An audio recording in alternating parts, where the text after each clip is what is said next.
This video is sponsored by Battlefront Miniatures and their tabletop miniature game Flames of War. Use some of their models to shoot German Hedgerow tactics in Normandy and how the US forces countered them.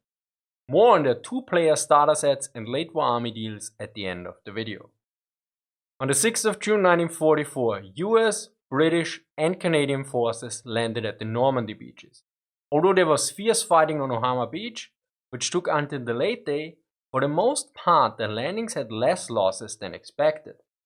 Yet the situation after the landing soon got bogged down.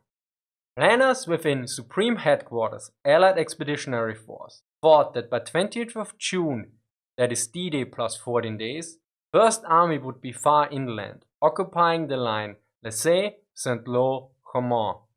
But not for another month would First Army occupy the entire area within the D-Day plus 14 sector. So what happened, since usually the amphibious landing is the hardest part and the German forces were easily overcome during that phase? How was the Wehrmacht suddenly capable of delaying their allies for weeks? Well, there were several factors at hand here. First off, there was the weather. In July 1944 the weather was bad. One author notes it was one of the wettest and windiest in 50 years. Hence this had a severe effect on air support. Additionally, the wet ground limited mobility, which affected both operations and logistics.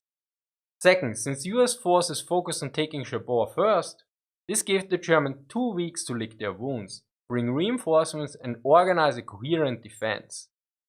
Then there was of course the terrain, the Bocage, which is a mixture of woodland and pastures that covered large parts of the operation area.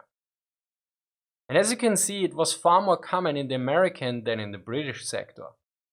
The hedgerows divided Normandy into a series of rectangular boxes, with limited entrances and exits through the hedgerows.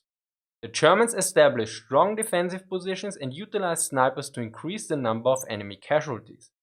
Now these hedgerows were not just a simple bush line, but full of roots from trees and tangled undergrowth. It couldn't be simply penetrated neither by infantry nor tanks.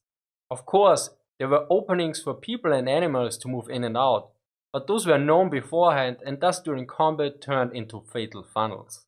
Besides decreasing the movement options and speed of both infantry and tanks, these hedgerows also affected observation heavily. As a result, although the Allies possessed a large amount of artillery, the artillery observers had a hard time correcting shots. First, the Germans had pre-mapped the terrain. On top of that, for the defenders, the hedgerows provided excellent camouflage. And finally, due to the dense vegetation, combat often took place at very short distances, with small arms dominating. As a result of these factors, the skill, leadership and aggressiveness of the infantry had a stronger influence on combat than in other settings. And although the Wehrmacht was at this point just a shadow of its former self, they still possessed experienced officers and NCOs skilled in setting up a coherent defensive system. Even though the hedgerows were serious impediments to offensive operations, the primary obstacle holding up the American advance was the German defense. This meant even if US forces achieved the penetration or dislodged the German position, that the chances for a proper exploitation were very limited, especially since US forces were far less aggressive. The Germans were surprised that artillery barrages were not followed up by determined infantry assaults. An experienced corporal in the German 275th Infantry Division summed up the German attitude. Americans use infantry cautiously. If they used it the way Russians do, they would be in Paris now. Yet to get a better understanding of the situation, let's look at a typical German defense setup for a hedgerow. Here we have a typical area that was about 180 to 360 meters. The German units would be dug in the hedgerows. Light machine guns would be placed within or behind the hedgerows in a way that they could engage the enemy frontally. More light and heavy machine guns would be placed on the sides to engage the enemy from the flanks, as were anti-tank weapons. As you can see, there are several interlocking lines of fire, which is bad enough for the attacker. Yet there were only very few entry points into the area as well, and those were known to the Germans. Since the Germans were holding the area, they had mapped it out and could call in pre-planned artillery and mortar strikes. Now some of you might argue, why not just go around these hedges? Well, there were also open areas in the region, but those were usually covered by German long-range weapons, like the Flak 88, Panzers, Sturks, and anti-tank guns. As you can see, the setup not only exploited the terrain and used interlocking fields of fire, on top of that it also combined direct and indirect fire. Remember my German artillery video where one guidebook noted, coupling for flat trajectory fire and high angle fire results in the strongest fire effect. The flat trajectory hit the enemy who shows himself outside cover. The high angle weapon grabs the enemy inside and behind cover. This is exactly what the Germans did. As Dabler notes, Germans organized each field as a defensive strongpoint and confronted the attacking Americans with deadly mixture of direct and indirect fires. This setup was deadly against standard US infantry tactics, since they basically would move in directly into the German fire, get pinned down by machine guns, where they then would be finished off by regular rifle fire, snipers and artillery. Ultimately, the US forces developed various tactics on how to overcome the German defenses. These varied from division to division. So let's look at two basic examples, one for an infantry division and one for an armored division. Although at first, let's discuss shortly on how the hedgerows were overcome.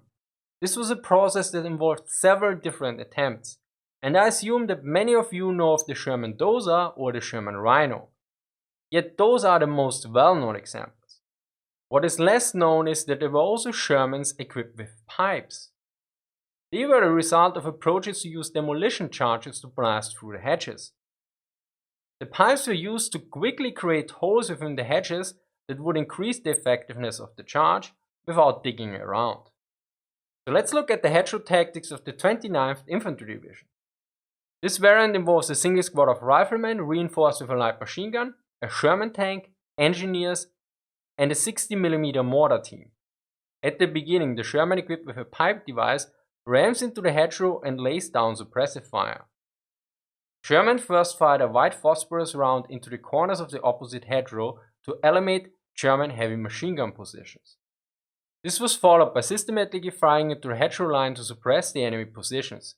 Meanwhile, the 60mm mortar would fire behind the enemy positions. Once the Sherman fired its machine gun, the infantry would begin its attack. It would move through the hedgerow and deploy in line, yet avoid the sides to not be hit by grazing fire.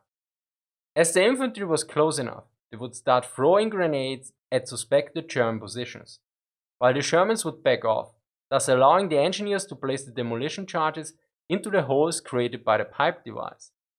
After these charges exploded, the Sherman could breach the hedgerow and closely support the infantry until the area was finally cleared. Now let's look at how the 3rd Armored Division approached the same problem. In this case, a tank company and an infantry company would attack 3 fields, although leaving out the one in the center in the first phase. In this case, we look at how a single field would be attacked. Now the troop composition would be as follows: 1 armor platoon with 5 Shermans and 2 infantry sections. Now here's a bit of an issue. Infantry sections were not used in the US Army tables of organization, yet sections were defined as larger than a squad and smaller than a platoon. I assume that the infantry section was a reinforced infantry squad, likely including some engineers and mortar teams. The attack started by Sherman dozers and/or engineers breaching the hedgerows, while artillery fired upon the German positions.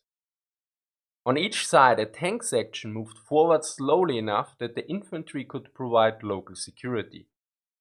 Additionally, the German main guns fired into the hedgerows in the front, while the heavy machine gun was firing in the hedges on the side. After reaching the main German defensive position, the tanks turned inward and worked their way toward the center of the field, covering the hedgerows with heavy machine gun fire. Together, the tanks and infantry cleared the German defensive position and then prepared to continue the attack. Although these tactics appear rather simple or even obvious, you should not forget that many aspects had to be overcome to make them work.